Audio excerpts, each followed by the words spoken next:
Hey guys, Jeremy here, and today we're going to be checking out this battery tester, which was sent to me at no charge for this review. And in my opinion, I think that this is probably one of the simplest tools that any guy could have in his garage. This is going to save you a trip to the parts store. It's going to save you a trip to the shop. It's going to save you finances, because you're going to be able to check your battery yourself. If you happen to have a cold day when it's not starting, or if it's been a slow start, you got some issues with your starting or your charging system, this little guy right here is going to be able to tell you all that. So the way it's going to work is we're just going to connect it red to red, black to black. We're not going to have any power until we get it connected to the battery. So we're going to go ahead and do that for you. And then we're going to run some tests just so we can check our battery and you can see how this thing works.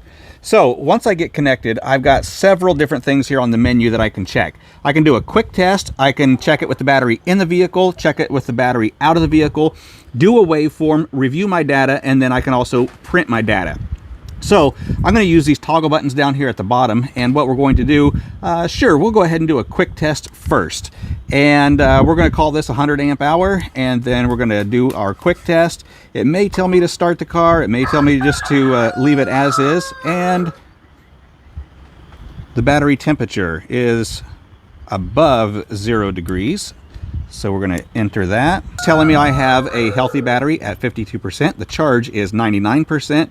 It's giving me all the information. 522 cold cranking amps, 12.68 volts, and 5.61 ohms, 720 amps. Telling me to replace. Now, we don't want to just jump on this and go replace a new battery, because those are pretty expensive these days. So what I want to do is exit this, and we're going to do another test on this battery with it in the vehicle, because this is going to be a little bit more extensive. So we're going to do a battery test, then we'll do a crank test and a charge test. So battery test first. And what it's telling me to do here is check the surface charge, turn on the lights, and then leave them on for about 10 seconds and then shut them off. Now, this could be just a one-person test. I leave that set there, I jump into the cab of the vehicle and go ahead and turn the lights on, and I'm going to do that for about 10 seconds.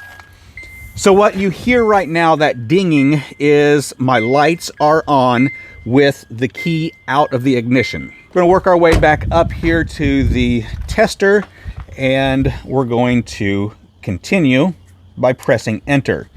And this is just a regular battery. I'm not going to call it flooded, but it's not an AGM battery, a gel battery, or an EFB battery. So we're just going to go with the regular flooded, and then we're going to toggle through here.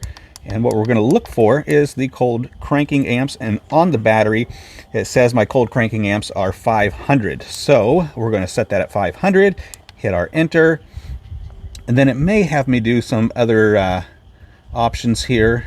Nope.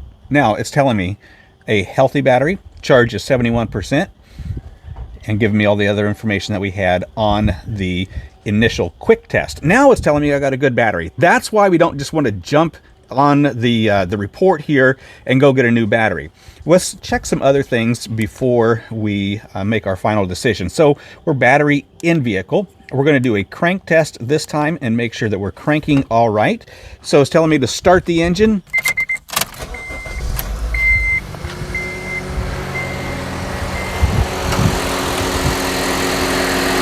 640 milliseconds to turn that over and get it started. Cranking is normal at a 10.29 volts. And so everything looks good there.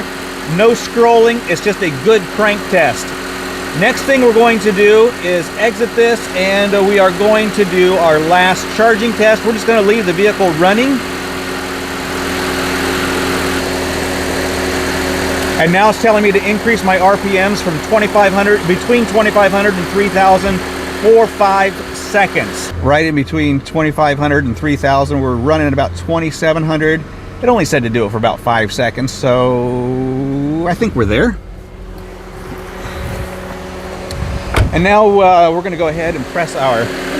Oh, okay, there it is. Everything's normal. All right, so what does this tell us?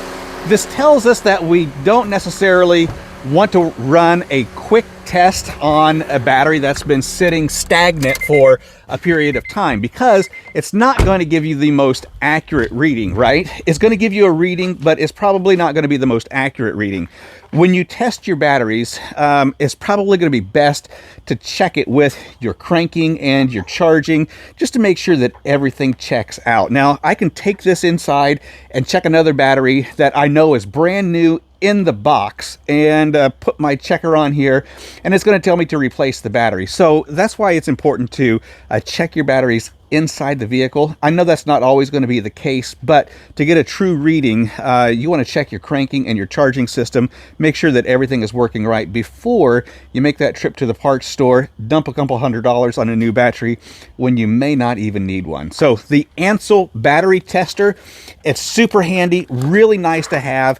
I have a few of these, and I think that this is probably one of the cheapest yet best tools that any guy could have in his garage.